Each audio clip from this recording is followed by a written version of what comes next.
ಅಂತ ನಾನು ಅಲ್ಲಿ ತಾಳಿಕೋಟೆಯಲ್ಲಿ ಕಲ್ತಿದ್ವಿ. ಅಲ್ಲೇ ದಾನ ಅದೆಲ್ಲ ಕಲಿಸಿದ್ರು. ಅದು ಪರ್ಫೆಕ್ಟ್ ಮಾಡ್ಕೊಂತ ಆಗಿದೆ. ತುಂಬ ಖುಷಿಯಾಗಿದೆ. ಅದು ಇಂಡಿಯಾ ಬುಕ್ ಆಫ್ ರೆಕಾರ್ಡ್ ಅದು ತಗೊಂಡಿನಲ್ಲ, ಅದು ಭಾಳ ಇಷ್ಟ ಆಗಿದೆ. ಇವರು ಈ ಥರ ಮಾಡ್ತಾ ಅಂತ ನಾನು ಗೆಸ್ಟ್ ಸಮ ಮಾಡಿದ್ದಿಲ್ಲ. ಈ ಸಾಧನೆಯಿಂದ ಭಾಳ ಹೆಮ್ಮಾಗಿದೆ. ಮತ್ತು ಒಂದು ಗೌರವ ನಮ್ಮ ತಂದೆ ತಾಯಿಗಾಯ್ತು, ನಮ್ಮ ಮನೆ ಫ್ಯಾಮ್ಲಿಗಾಯ್ತು, ಇಡೀ ಕುಟುಂಬಕ್ಕೆ ಒಂದು ಒಳ್ಳೆ ಇದಾಗಿದೆ ಹೇಳೋದು. ಆಕೆ ಏನು ಕಲಿತಾ ಅಲ್ಲಿ ಕಲಿಸ್ಬೇಕಂತ ಭಾಳ ಇದೈತೆ ಸರ್.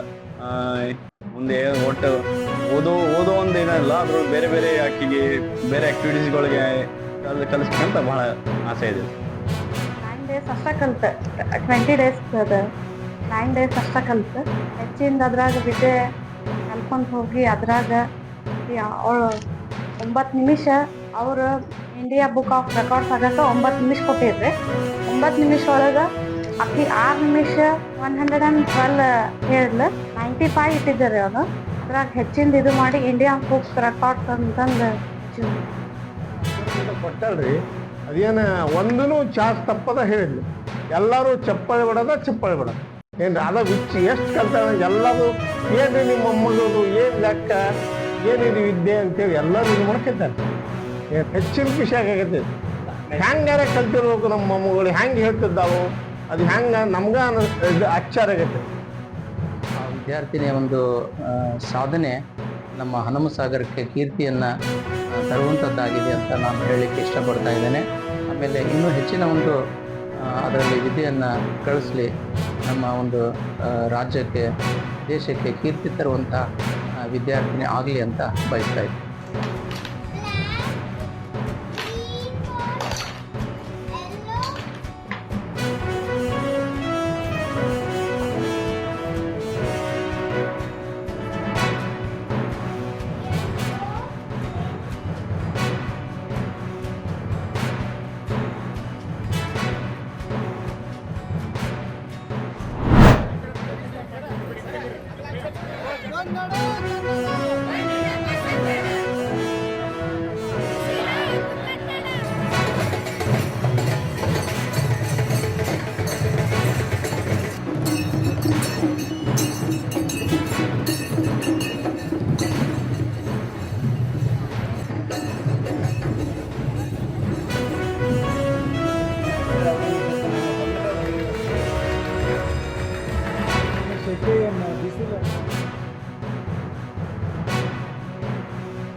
ದೊಡ್ಡ ಸಂಖ್ಯೆಯಲ್ಲಿ ವಿದ್ಯಾರ್ಥಿನಿಯರು ಮಹಿಳೆಯರು ಇವೆಲ್ಲ ಪುರುಷರು ಮತ್ತು ಬಹಳ ಸಂತೋಷ.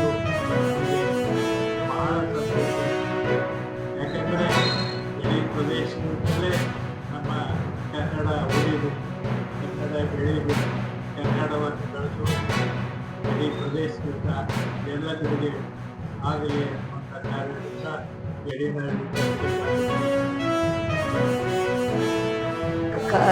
ನಿಯಮಗಳನ್ನು ಕಾರ್ಯಕ್ರಮಗಳನ್ನು ಮಾಡುವ ಮೂಲಕ ಅಲ್ಲಿಯ ಜನರಿಗೆ ತಮ್ಮ ಭಾಷೆ ಎಷ್ಟು ಐತಿಹಾಸಿಕವಾಗಿ ಎಷ್ಟು ದೊಡ್ಡದು, ಎಷ್ಟು ಮಾನ್ಯವಂಥದ್ದು ಅಂತನ್ನೋದು ಹೇಳಬೇಕಾಗಿದೆ. ಅಂಥ ಒಂದು ಕಾರ್ಯಕ್ರಮ ಗಡಿನಾಡುಗಳಲ್ಲಿ ಕರ್ನಾಟಕದ 5 ಬೇರೆ ಬೇರೆ ಭಾಷೆಗಳ ಪ್ರಾಂತಗಳಿಂದ ಕೂಡಿದಂಥದ್ದು. 5 ಗಡಿಗಳಿಗೆ ಹೆಚ್ಚು ಕನ್ನಡದ ಕಾರ್ಯಕ್ರಮಗಳಾಗಬೇಕು, ಕನ್ನಡದ ಶಾಲೆಗಳಾಗಬೇಕು. ಇರೋದು ನಮಗೂ ತುಂಬಾನೇ ಖುಷಿ ಆಗ್ತಾ ಇದೆ. ನಮ್ಮ ಎಲ್ಲ ಕಲ್ಚರ್, ನಮ್ಮ ಸಂಸ್ಕೃತಿ ಎಲ್ಲ ಬೇರೆ ಬೇರೆ ಆಗಿದ್ರು ಸಹಿತ ಎಲ್ಲರನ್ನು ಒಂದುಗೂಡಿಸಿ ನಾವೆಲ್ಲರೂ ಕನ್ನಡಿಗರು ಅನ್ನೋ ಒಂದು ಭಾವನೆಯನ್ನ ಮೂಡಿಸುವಂತಹ ಕೆಲಸ ಈ ಒಂದು ನಮ್ಮ ಮಹಾವಿದ್ಯಾಲಯದಲ್ಲಿ ಆಗ್ತಾ ಇದೆ. ಇದಕ್ಕೆ ನಮ್ಮ ಎಲ್ಲ ವಿದ್ಯಾರ್ಥಿಗಳು ಸಹಿತ ಪ್ರೋತ್ಸಾಹವನ್ನ ನೀಡ್ತಾ ಇದ್ದಾರೆ. ಕನ್ನಡವನ್ನು ಉಳಿಸಬಹುದು, ಕನ್ನಡವನ್ನು ಬೆಳೆಸಬಹುದು, ಕನ್ನಡದ ಸಂಸ್ಕೃತಿಯನ್ನ, ಕನ್ನಡದ ಭಾಷೆಯನ್ನ ಜಗತ್ತಿನಾದ್ಯಂತ ಪಸರಿಸಬಹುದು ಅಂತ ನನ್ನ ಅನಿಸಿಕೆ. ಅದೇ ರೀತಿ ಈ ಗಡಿ ಭಾಗದಲ್ಲಿರುವ ಇನ್ನೂ ಹಲವು ಗ್ರಾಮಗಳಲ್ಲಿ ಇಂಥ ಕಾರ್ಯಕ್ರಮ ಜರುಗಬೇಕು. ಸಾಹಿತ್ಯ, ಸಂಸ್ಕೃತಿ, ಭಾಷೆ ಇನ್ನುಳಿದ ಪ್ರದೇಶಗಳಿಗೂ ಹರಡಬೇಕು. ಕನ್ನಡದ ತನ್ನ ಸಂಸ್ಕೃತಿ ಜಗತ್ತಿಗೆಲ್ಲ ಪರಿಸರ